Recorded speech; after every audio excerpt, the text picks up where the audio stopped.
Hello friends, आपका स्वागत है एक बार फिर से नए वीडियो में। और आज इस वीडियो में बात करेंगे खास तौर पर ओपीएस एनपीएस पेंशन स्कीम के बारे में। आखिर सरकार की तरफ से यह पेंशन बदलाव लाने का क्या मतलब रहा है, और यहाँ पर अगर बात की जाए तो जो यहाँ पर ओपीएस या एनपीएस पेंशन धारकों को स्कीम के तहत लाभ दिया जा रहा है, तो ये लाभ ईपीएस पेंशन धारकों को क्यों नहीं मिल रहा है। अभी भी 1995 के तहत अगर पेंशन की बात करते हैं तो 1,000 रुपये की ही मिनिमम पेंशन अभी सरकार की तरफ से दी जा रही है। तो ऐसे में ये ओल्ड पेंशन स्कीम की बात की जाए, उसके क्या बेनिफिट थे, एनपीएस की क्या वैल्यू रही है, और यहाँ पर यूपीएस जो सरकार की तरफ से एक नई पेंशन स्कीम लाई जा रही है, इसका क्या मतलब रहा है। और यहाँ पर ईपीएस जो पेंशनर्स हैं जो प्राइवेट सेक्टर में काम करते हैं, बात करें ईपीएफओ के तहत उनका पेंशन प्रोवाइड कराया जाता है, तो ऐसे में इन पेंशनर्स के साथ नाइंसाफ़ी क्यों की जा रही है, सारा कुछ आज इस अपडेट में जानेंगे। वीडियो के अंत तक बने रहिएगा। अगर चैनल पर पहली बार विजिट कर रहे हैं, चैनल को सब्सक्राइब कर लीजिएगा। देखिए फ्रेंड्स, अगर हम बात करते हैं यहाँ पर ओपीएस की या एनपीएस की, बात करें यूपीएस की, तो यहाँ पर अब यूनिफाइड पेंशन स्कीम लागू होने जा रही है। ओल्ड एज पेंशन जो यहाँ पर दी जा रही थी उसे बंद कर दिया गया। उसके बाद एनपीएस पेंशन स्कीम लागू होती है, लेकिन अब यहाँ पर जो यूपीएस पेंशन लागू हो रही है, इसके तहत आपको मिनिमम जो आपका पेंशन बनेगा वो 10,000 रुपये बनेगा ही बनेगा। ठीक है। तो यहाँ पर केंद्र सरकार की तरफ से सरकारी कर्मचारियों को एनपीएस के तहत यूनिफाइड पेंशन स्कीम यूपीएस का एक विकल्प पेश किया गया है। इससे लेकर अधिसूचना जारी कर दी गई है। यूपीएस सरकार की तरफ से एक नई पेंशन स्कीम है। यह पेंशन स्कीम अगस्त 2024 में घोषित की गई थी। नई पेंशन स्कीम उन कर्मचारियों के लिए है जो पहले से ही एनपीएस में हैं। यह ओल्ड एज पेंशन स्कीम यानी ओपीएस और एनपीएस पेंशन दोनों को मिलाकर एक योजना बनाई गई, जिसे हम कहते हैं यूनिफाइड पेंशन स्कीम। यानी ओल्ड एज पेंशन में क्या प्रावधान था कि आपकी बेसिक सैलरी जो थी वो आपको पेंशन के तौर पर दी जाएगी और भत्ते अलग से जुड़ते जाएंगे। यानी अगर आपकी उस समय पेंशन जो बेसिक थी 15,000 रुपये थी, तो आपके रिटायरमेंट के बाद 15,000 रुपये मिनिमम आपको मिलेंगे। उसका एक प्रावधान था कि उस दौरान आपके जो सैलरी थी उसमें किसी प्रकार का डिडक्शन नहीं होता था। ये जो मिलते थे वो सरकार की तरफ से उपलब्ध कराए जाते थे। बाद में यहाँ पर एनपीएस लागू होता है, और एनपीएस के अंतर्गत अगर बात की जाए, नेशनल पेंशन स्कीम के अंतर यानी सिस्टम के अंतर्गत बात की जाए, तो इसके अंदर ये था प्रावधान कि आपका जो फंड पैसा है, जो सैलरी है आपकी, उसमें से आपका फंड में पैसा कटेगा, वो फंड में आपका जमा होगा, और वो पैसा आपका शेयर मार्केट में लगेगा, और शेयर मार्केट के हिसाब से आपका जो पैसा बनता है वो आपको दिया जाएगा। और ये पैसा जो है आपको एक मुश्त धनराशि आपके खाते में दी जाती है। और ऐसे में अब यहाँ पर जो रिटायरमेंट के बाद पैसा आपको सैलरी यानी पेंशन के तौर पर नहीं मिलता था महीने, लेकिन अब यूनिफाइड पेंशन स्कीम जो लागू हो रही है ओल्ड एज पेंशन स्कीम के तहत है। इसके अंतर्गत ओल्ड एज का प्रावधान था कि इसमें आपको पेंशन मिलेगी हर महीने। इसमें भी आपको पेंशन मिलेगी मिनिमम 10,000 रुपये।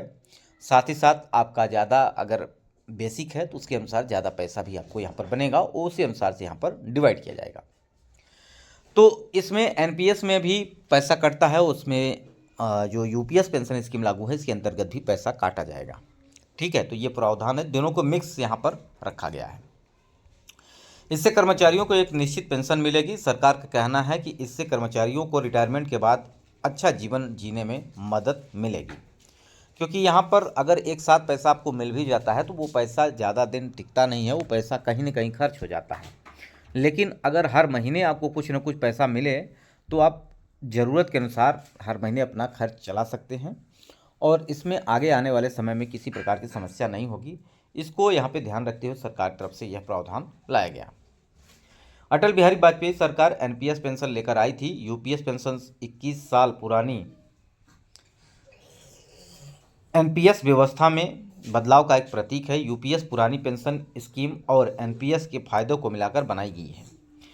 यह सरकारी कर्मचारियों को अंतिम वेतन का 50% पेंशन के रूप में प्रदान करती है। कर्मचारियों को महंगाई भत्ता, फैमिली पेंशन और एक मुश्त भुगतान जैसे लाभ यहाँ पर उपलब्ध कराए जाएंगे। यहाँ पे बात करें ओल्ड एज पेंशन स्कीम से मिलती जुलती यह नई स्कीम है। यूपीएस पुरानी पेंशन स्कीम यानी ओल्ड स्कीम से काफ़ी मिलती जुलती है। इस योजना के तहत कर्मचारी की मृत्यु होने पर उसके परिवार को पेंशन का 60% फैमिली पेंशन के रूप में दिया जाएगा। रिटायरमेंट के समय कर्मचारी को ग्रेजुएटी के अलावा एक मुश्त भुगतान भी मिलेगा। यदि कोई कर्मचारी कम से कम 10 साल तक केंद्र सरकार की नौकरी करता है तो उसे न्यूनतम 10,000 रुपये की पेंशन प्रतिमाह भी प्रदान की जाएगी। ठीक है, तो ये है आपका जो एनपीएस पेंशन आई है उसका ओल्ड पेंशन से मिलता हुआ यहाँ पर डाटा आपको प्रोवाइड कराया गया है। जो कर्मचारी यूपीएस का विकल्प चुनते हैं वो किसी अन्य नीतिगत रियायत, नीतिगत बदलाव, वित्तीय लाभ एवं भविष्य में सेवानिवृत्ति होने वाले कर्मचारियों के साथ किसी भी तरह की समानता का दावा नहीं कर सकेंगे।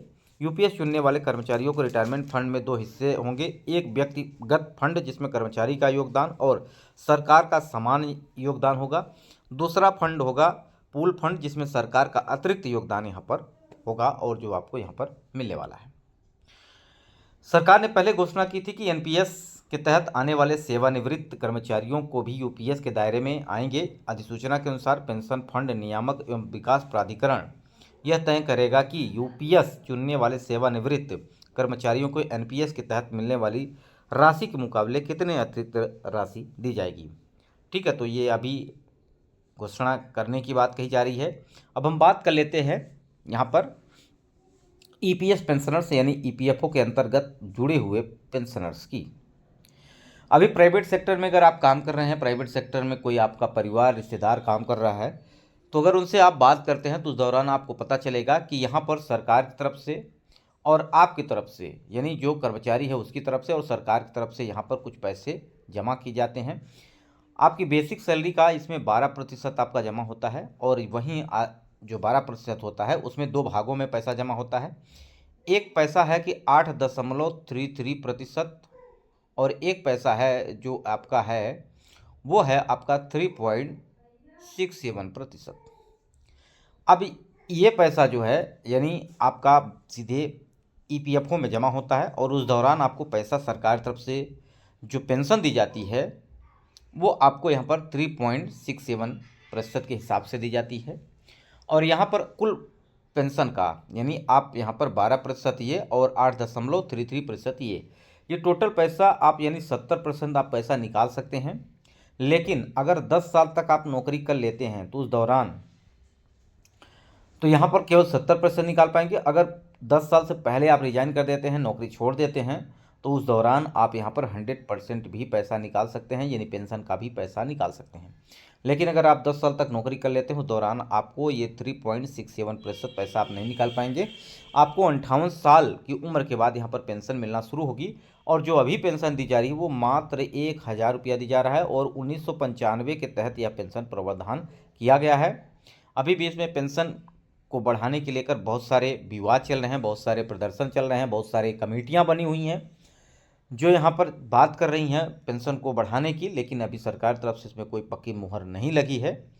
लेकिन आगे क्या होगा, सरकार इस पर विचार क्या करेगी, ये आगे आने वाला समय बताएगा। बशर्ते अब अभी बात की जाए तो यहाँ पे प्राइवेट सेक्टर में काम कर रहे कर्मचारियों की बुरी हालत है, क्योंकि यहाँ पर जो पेंशन दी जा रही है मिनिमम 1,000 रुपये पेंशन। अगर कोई कर्मचारी यहाँ पर जो कि मिनिमम 35 साल तक नौकरी कर लेता है तो उसको कम से कम पेंशन जो तय की गई है होनी चाहिए वो कम से कम 7500 मिनिमम कर दें, क्योंकि यहाँ पर सरकारी कर्मचारियों की मिनिमम 10 साल तक नौकरी करने के बाद उनको 10,000 रुपये दिया जा रहा है, तो इनको 7500 रुपये या तो इनको 9,000 रुपये कर दिया जाए ताकि आगे इनका भविष्य सही हो सके। क्योंकि वृद्धावस्था के दौरान कोई किसी का नहीं होता है, ज़िंदगी भर आदमी काम करता है, उस दौरान सारा पैसा घर परिवार में खर्च भी हो जाता है, लेकिन जो पेंशन है वही उनके काम आती है। तो ऐसे में सरकार इनके बारे में भी सोचना चाहिए। आपकी क्या राय है कमेंट बॉक्स में ज़रूर बताइएगा। वीडियो यहीं समाप्त करते हैं। नमस्कार, जय हिंद, जय भारत।